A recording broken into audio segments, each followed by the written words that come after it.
Hey, guys. Hey. Thank you, thank you.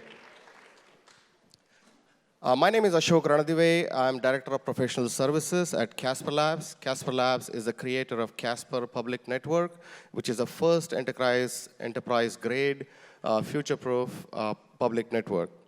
With me, I have Nim Sherwardani. He is CTO of Metacast. And over the next few minutes, we're going to go over Nim and his team's experience building on Casper Network and working with Casper teams. Thanks, guys. Thanks, Ash. Before we dive into that, I want to ask Nim a question that I've been holding to ask for like past several months that I've been working with him. So Nim, what's your favorite brand of single malt whiskey? So that would be Macallan. We auctioned the Macallan cask a few weeks ago, the first NFT that we did. That went out for $2 million, and I have a sample at home. Amazing stuff. So Macallan it is. And it's just a couple of hours between you and your whiskey. Moving on, Nim, could you give us a quick overview of what Metacask is and what are you trying to achieve? So Metacask is a decentralized marketplace with on-chain KYC for NFTs attached to physical assets. The physical assets in this case are basically whiskey or brandy, cognac, liquor-related products. So you can buy a whole cask or you can buy bottles, for example, all as NFTs. So this is what we have been noticing a lot. There's a ton of innovation happening around bringing real-world assets to the blockchain, and NFTs are the primary vehicle or primary route to do that.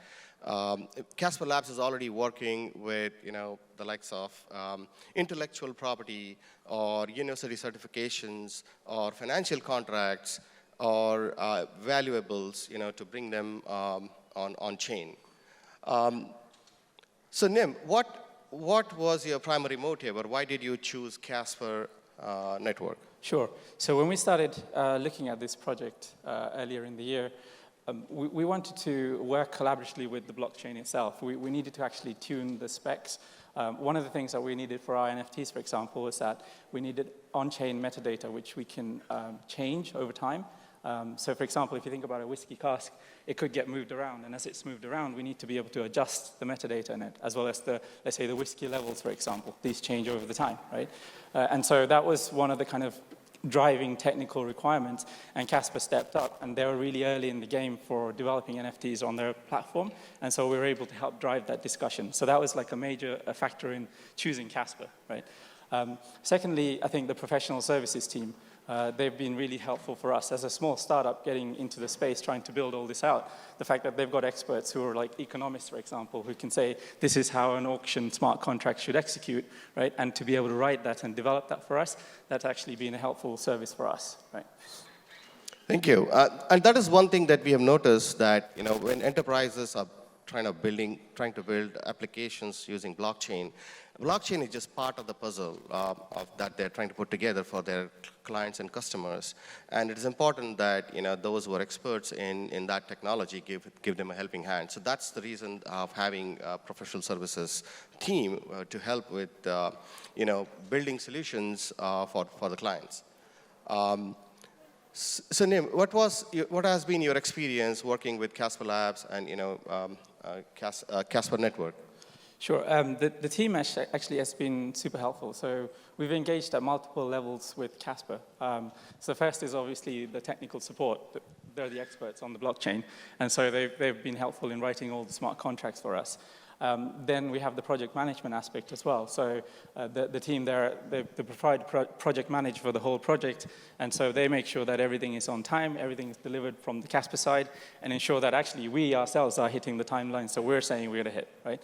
And so they make sure that all of that process happens really smoothly, and that's been a real pleasure to work with, right?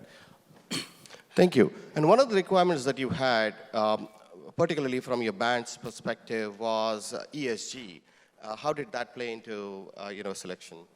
So the brands that we work with, the distilleries, they're really heavily focused on ESG, right? These guys use thousands and thousands of liters of water, lots of electricity to make this stuff.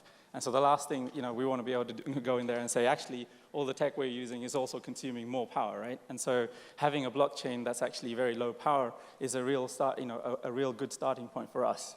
When we go to the brands, we can say, look, all your NFTs are on Casper. It's a proof of stake. stake blockchain, meaning that basically it's very low power, right? And so for them, it's something that they'll be looking out for.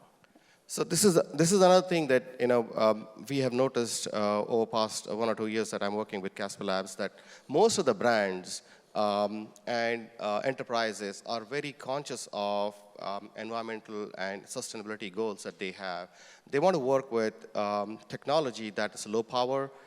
Casper being like several thousand times more energy efficient as compared to the proof of network that we have there is generally kind of coming up as first choice. We have, Nim, a large pool of talent in this audience.